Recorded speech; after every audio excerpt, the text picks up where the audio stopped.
refaire une prière en groupe عند الجمهور dans une mosquée où il y a déjà eu un groupe, c'est makrouh.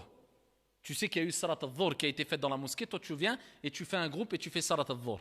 Ils disent que c'est makrouh. Et la grande majorité des écoles, et l'imam Malik détestait cela. Sauf si vraiment il y a l'autorisation de l'imam de le faire. Pourquoi? Sadd al-dhara'i', pour fermer la porte. D'accord? Parce que l'imam Malik, rahmatullahi alayhi, les plus grands des savants, et on le retrouve dans les textes. Vous imaginez quelqu'un qui est plus savant, plus versé dans le Coran, il rentre dans une mosquée et il y a un imam qui connaît que quelques sourates. Celui qui est prioritaire, shar'an, c'est l'imam qui connaît quelques sourates. Pour respecter la stabilité, la hiérarchie, sinon c'est le fawda.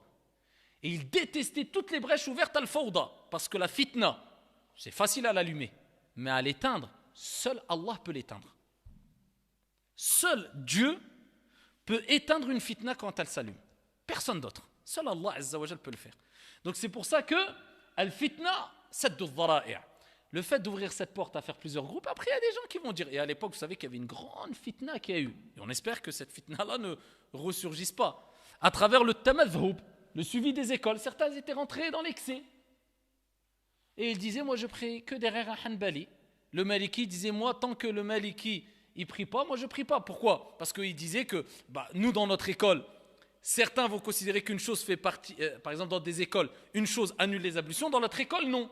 Donc il dit, s'il prie derrière une personne qui, pour nous, ses ablutions sont fausses, lui, ses ablutions sont bonnes, c'est un problème. Et voilà, il y a eu du ta'assub, jusqu'à ce qu'il y ait eu des guerres, même physiques, entre eux, entre des savants même, des écoles juridiques, et des élèves. Ils sont rentrés dans l'excès, c'est pour ça qu'il faut faire attention. Une chose bonne, peut être bonne à la base, tu rentres dans l'excès, ça devient une fitna, une catastrophe.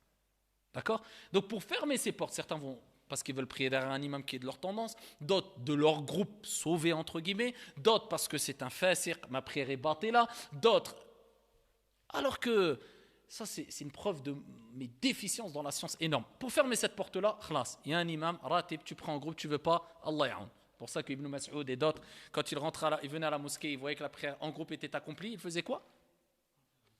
Alors, il y avait soit ceux qui se cachaient, parce qu'ils avaient honte, soit ils faisaient demi-tour et rentraient à la maison. D'accord?